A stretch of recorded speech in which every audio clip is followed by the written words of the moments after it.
పనికిరాని వస్తువులిస్తే పనికొచ్చే వస్తువులిస్తున్న ఈ వాహనం పేరు స్వచ్ఛరథం.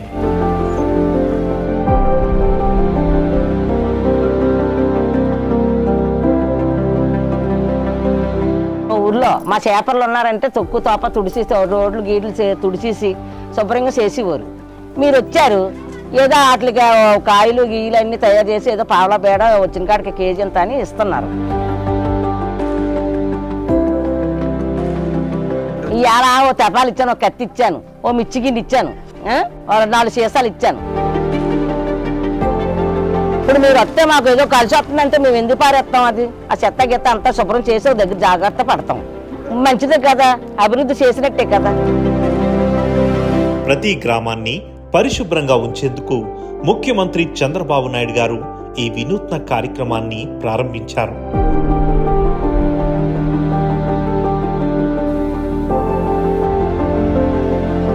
స్వచ్ఛాంధ్ర మిషన్లో భాగంగా ప్రజల జీవన ప్రమాణాలను మెరుగుపరచడం, ఆరోగ్యకరమైన పరిశుభ్రమైన రాష్ట్రాన్ని నిర్మించడం దీని ప్రధాన ఉద్దేశం.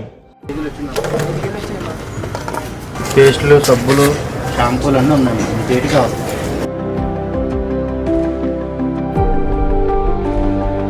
ప్రజల నుండి సేకరించిన వ్యర్థాలను స్క్రాప్ను కొనుగోలు చేసే వారికి విక్రయిస్తున్నారు.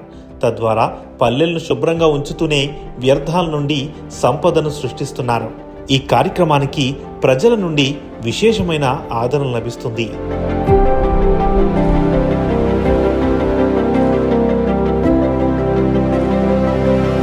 ఉదయం 8 గంటలు మొదలు పెడతాను. పంచాయతీ వారు మాకు షెడ్యూల్ ఇస్తారు, పలానా పంచాయతీకి వెళ్ళాలని. రోజుకి చిన్న చిన్న గ్రామాలు అయితే 2 పంచాయతీలు అవుతున్నాయి, లేదా పెద్దదైతే ఒకటే పంచాయతీ అవుతుంది. ఇది ఒక వ్యాపారంగా నడుస్తుంది. పైగా శాలరీ కూడా లాస్ అవ్వకుండా శాలరీ కూడా వస్తుంది, ఇన్సెంటివ్ కూడా వస్తుంది.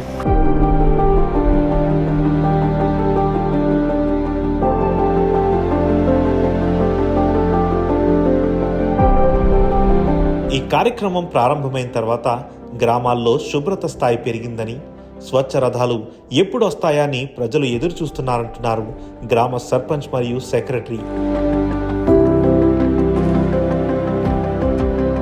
ఏవైనా సరే వేస్ట్ అనేది ఉండిపోతాయి ఇంట్లో నుంచి. ఇది స్వచ్ఛరథానికి తీసుకొచ్చిస్తే వాళ్ళు ఏదైతే వెయిట్ ఇస్తారో ఆ వెయిట్కి తగ్గ రేటుకి ఏవైతే కిరాణా సరుకులు ఉంటాయో అవి ఇవ్వడం జరుగుతుందండి. దీన్ని రాష్ట్ర గౌరవ ముఖ్యమంత్రి వర్యులు మొన్న తాళ్ళపాలెంలో 20వ తారీఖున దీన్ని ప్రారంభోత్సవం చేసి గ్రామంలో పర్యటనకి ప్రారంభించాము. ఈ స్వచ్ఛరథ గ్రామంలోకి వచ్చేటప్పటికి ముందు రోజు మైక్ ద్వారా చెప్పించడం జరుగుతుంది, తలయారీ ద్వారా దండోరు వేయించడం జరుగుతుంది. అలాగే గ్రూపుల్లోని ఫోన్లు, వాట్సాప్ మెసేజ్లు గ్రూపులో నుంచి పంపించడం జరుగుతుందండి. స్వచ్ఛమైన పరిసరాలు, స్వచ్ఛమైన ఇళ్ళు, స్వచ్ఛమైన కార్యాలయాలు, స్వచ్ఛమైన ప్రాంతాలు, స్వచ్ఛమైన మనసు, స్వచ్ఛమైన ఆలోచన, ఇది నా కాన్సెప్టు.